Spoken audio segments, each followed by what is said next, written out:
All right, first part of the argument is that we should agree with the obvious. This is corruption. I've got this thing, and it's golden. And I'm just not giving it up for nothing. That is the signature sound of former Illinois Governor Rod Blagojevich. Former because he was impeached 114-1 for talking about the Senate seat that used to belong to Barack Obama as a commodity. Profanities aside, is it so different from, I would like you to do us a favor, though, and everything that came after it? And when a lot of you then heard Blagojevich and the other powerful and political figures who were either freed or forgiven by Trump, the media screamed and so many of you echoed, Trump is trying to normalize corruption. No, he isn't. I argue Trump absolutely thinks corruption is already normal. He's not trying to make it into anything. He believes it is that already, something to be played to advantage, the same way he played so many of you with this idea. Do you want America to be ruled by the corrupt political class? Or do you want America to be ruled again by the people? He had to read most of that. And then Pence, the great echo, intoned the following echo. The American people are sick and tired of pay-to-play politics in Washington, D.C., and Donald Trump and I are going to bring it to a crashing halt. I argue Trump has done only the opposite. He asked Russia to interfere in our elections. Now Assange is saying he was promised a pardon if he said Russia wasn't behind it. I don't know that we should believe Assange, but you know who did? Donald Trump. Remember, Trump said when he was after corruption with Ukraine, and then he tried to blackmail its president. Stone, convicted of lying about his efforts to mess with corrupt foreign players to help who? Trump. His campaign was cited for attempting to do the same thing. The list goes on and on. Why? Because this is who Trump is. More proof? Remember what he said about Blagojevich back in August? Here it is. He's been in jail over a phone call where nothing happens. I would think that there have been many politicians, I'm not one of them, by the way, that have said a lot worse over the telephone. For the record, the call was the crime. See, the fact that you don't complete a bribe doesn't make it okay. And the reason he didn't complete it is because he got caught. See, Trump sees that, I argue, as no big deal because he did the same thing. He wouldn't say anything like that over the phone. He was impeached for doing the same thing, attempting a bribe. But I also argue that Trump is not trying to get you to see abnormal things as normal. He actually sees things like corruption, obstruction of justice, perjury, tax fraud, even bribery as part of the game. And it's only wrong if you get caught. Maybe. So he grants clemency to about 36 people.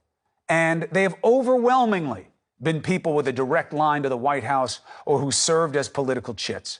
Carrick, Milken, Arpaio, D'Souza. What's the big difference between them and Trump? You know what the one thing is? Trump can't be prosecuted, at least not right now. In fact, his party has made it clear he can do whatever he wants. So is someone guilty of normalizing the abnormal? Yes, but it's not Trump. It's the GOP. Here's Exhibit A. I'm saying, Mr. President, the phone call was okay with me. Exhibit B. You really think he was serious about thinking that China's going to investigate the Biden family? Exhibit C. Because Russia interfered, the media pretends nobody else did. All the main GOPers are willing to blame the scrutiny of Trump on anything but the obvious. Listen to this. Because you just don't like the guy. You haven't liked him since November of 2016.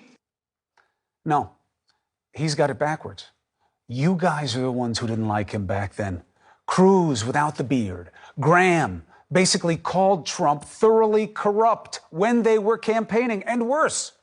Your whole field and their elected friends called him a cheat and a fraud and promised that Donald Trump would bring disrespect to the office. So what changed? Trump hasn't.